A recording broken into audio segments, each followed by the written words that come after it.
നമസ്കാരം, എല്ലാവർക്കും അമ്മാസ് കുക്കിങ്ങിലേക്ക് സ്വാഗതം. ഞാനിന്നിവിടെ ഒരു മീൻ പീര പറ്റിച്ചതാണ് കാണിക്കുന്നത്. അതിനായിട്ട് ഞാനിവിടെ എടുത്തിരിക്കുന്നത് നത്തോലിയാണ്. ചൂടൻ എന്നും അറിയപ്പെടുന്ന മീനാണിത്. വീഡിയോയിലേക്ക് പോകുന്നതിന് മുന്നേ ഈ ചാനൽ ആദ്യമായിട്ടാണ് കാണുന്നതെങ്കിൽ ഒന്ന് സബ്സ്ക്രൈബ് ചെയ്യുക. കൂടെ ആ ബെല്ലൈക്കൻ കൂടി ഒന്ന് ക്ലിക്ക് ചെയ്യുക. ഇനി നമുക്ക് ഇതിനു വേണ്ട ചേരുവകൾ എന്തെല്ലാമെന്ന് നോക്കാം. അതിനായിട്ട് ഇവിടെ 1/2 കിലോ മീൻ ഞാൻ വൃത്തിയാക്കി വെച്ചിട്ടുണ്ട്. ഒരു നാളികേരത്തിൻ്റെ പകുതി ചിരവി വെച്ചിട്ടുണ്ട്. പിന്നെ എടുത്ത് വെച്ചിരിക്കുന്നത് കുറച്ച് കുടംപുളി, ഒരു 3 കഷ്ണം കുടംപുളി എടുത്ത് വെച്ചിട്ടുണ്ട്. ഒരു ചെറിയ കഷ്ണം ഇഞ്ചി ചെറുതായിട്ട് അരിഞ്ഞ് വെച്ചിട്ടുണ്ട്.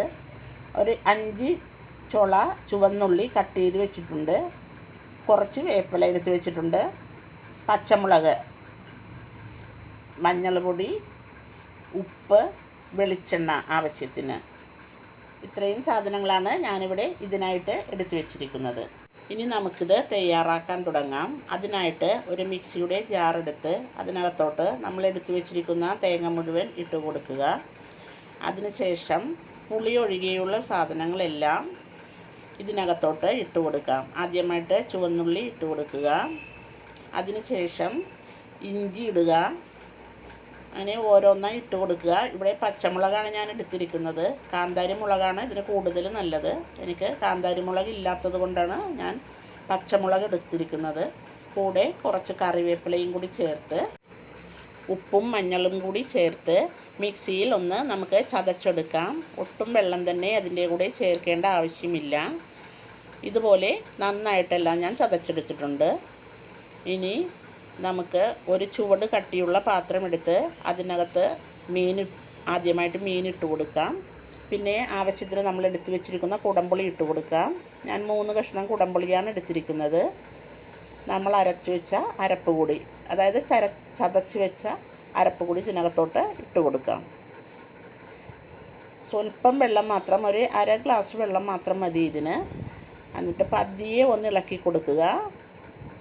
ഇളക്കി കൊടുത്തതിന് ശേഷം നമുക്ക് ഫ്ലെയിം ഓൺ ചെയ്ത് മീഡിയം ഫ്ലെയിമിൽ ഇത് വേവിച്ചെടുക്കാം. മീഡിയം ഫ്ലെയിമിൽ വേണം വെക്കാനായിട്ട്. ഹൈ ഫ്ലെയിമിൽ വെക്കരുത്. അതിനകത്തുനിന്ന് വെള്ളമെല്ലാം ഇറങ്ങി വരാനുള്ളതാണ്.